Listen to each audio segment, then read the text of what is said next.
Hi, Alvin Villian here, and you are watching episode 36 of the 3-Minute Health Tip.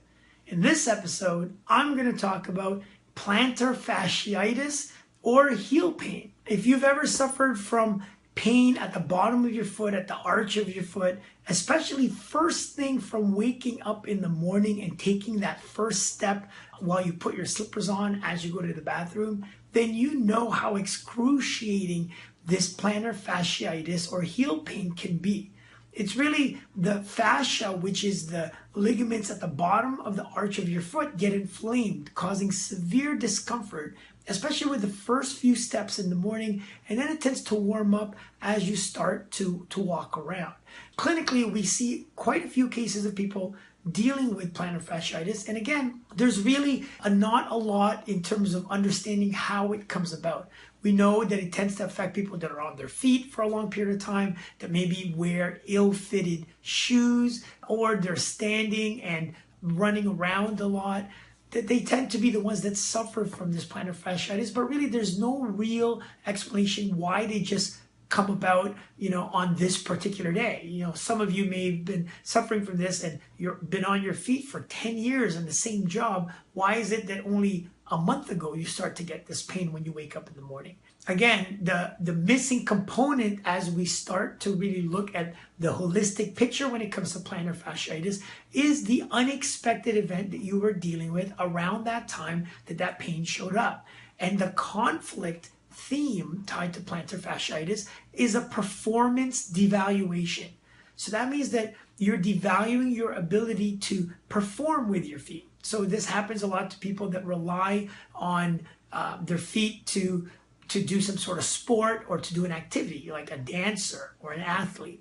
It could also relate to people that speed is a factor. When they're on their feet, or they have to get from one place to the next, and there's a speed there. They have to hurry up to do that. Plantar fasciitis can also come about because you're feeling that you're not fast enough, that you're too slow, that you can't move as quickly as you'd like to move, that you're falling behind, you're not able to keep up. Those of you that are suffering with this, I want you to really start to look at your life around the time that these symptoms showed up and to ask yourself, number one, is there anything that I was having difficulty performing that I devalued myself in? Or is it that there's some aspect of my life where I'm feeling a little bit more overwhelmed, that I can't keep up, that there's too much, that I'm falling behind, I'm not fast enough.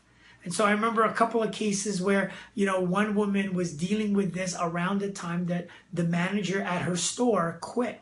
And so she had to now do the dual role of running the business and now being the acting manager until they hired somebody. And she started to really feel like she could not keep up with the demands of her day-to-day job. And this is what led to her starting to have some heel pain. We also have other people having this type of injury because of a physical devaluation. A go-kart driver that performed very poorly in one of the races and then starts to devalue whether they should follow up with doing racing, or maybe they're just not good enough to make it. And then we also have the woman that's had this heel pain for a year and a half, has done every therapy in the book, and she was about to just get the doctors to break the bones in her heel, hoping they were going to heal properly because she had no other relief from her heel pain, when we realized it had to do with her not being able to perform and appreciate her Zumba classes ever since her second child was born. And you see how for her, this was a real devaluation. That Zumba class meant a lot to her. It was the 90 minutes in the day that she had for herself. And now she couldn't do it because there was just too many demands in her life. And so that led to her 1.5 years of heel pain. And I know that most of you are thinking, it can't be that simple. I've done all these therapies. How could it go away just from making the connection? Well, I'm not asking you to stop your therapeutic needs because I know how painful it can be dealing with plantar fasciitis. So yes, continue to do the therapies that you're doing and the stretches. However, there is a huge component in you consciously being aware that this started around the time that I was not performing as well as I could, and the fact that I was devaluing my ability to keep up in my life.